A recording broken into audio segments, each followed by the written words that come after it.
It's Tuesday, April 21st, and the year 2020 is almost a third over. As I look around, I see candidates gearing up their election campaigns. I see Republicans unleashing the blame China strategy. The strategy could not be clearer. The Republican lawmakers blanketing Fox with ads. There are new ads from President Trump, Super PAC, and the biting criticism on Donald Jr.'s Twitter feed. The GOP is attempting to divert from the administration's heavily criticized response to the coronavirus by pinning the blame on China.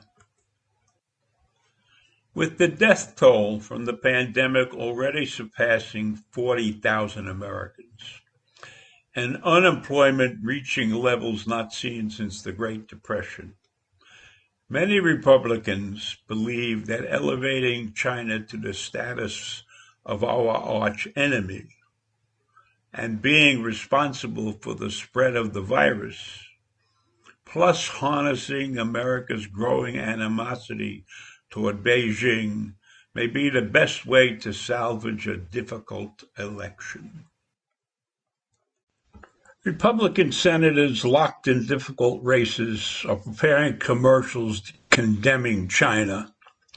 Conservatives with future presidential ambitions of their own, like Senators Tom Cotton and Josh Hawley, are competing to see who can talk tougher toward the country where the virus first emerged.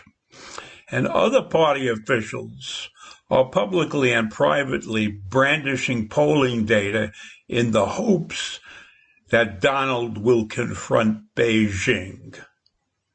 Never happened. Anyhow, it's clear to me.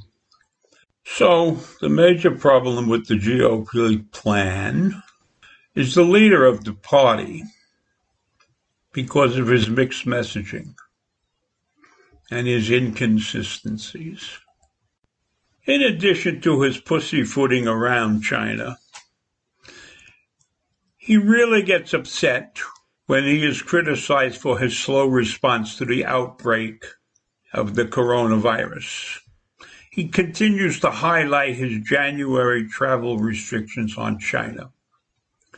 And he repeatedly called Xi a friend and said, "We're dealing in good faith with the obviously repressive government." And after a telephone call with Xi, he has dropped his references to the disease as the China disease. Yet, in private, he has vented about the country. So far, Donald has survived his conflicted messaging on China. It hasn't hurt him with the voters who have repeatedly seen the president argue both sides of the issue. So it seems like it's second nature to them. And while Trump's team knows that his own words will be used against him, they believe they can contrast his history favorably against that of Biden's. At one of his recent daily briefings, Trump was candid about the rationale for his stance on China. When asked how he could criticize the World Health Organization for what he called pushing China's misinformation, he actually praised Beijing's purported transparency. He responded, "Well, I did a trade deal with China, where China is supposed to be spending $250 billion in our country." So that tells you a little bit about where his head is really at.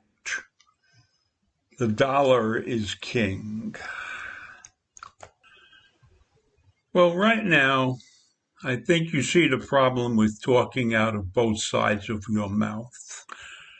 But I'm going to try to simplify the entire issue in my mind, where it started and what we probably should have done from the very beginning. Because we were fucked. And what are you planning to do the next time around when they fuck you again? And did you believe them in the first place? Even if you believed them, you should have tried to find out the truth. You have to look elsewhere. That's what we have the CIA and the NSA around. That's why we have those organizations. China is not our ally, and you have been attempting to fuck them over with your tariffs. So why would you expect them to tell you the truth? You really know better, but you are blinded by the prospect of the $250 billion deal. So I ask you, are 40,000 American lives worth it? Think it over. I'll be back again tomorrow. And if anybody feels like commenting, I appreciate them. Thank you.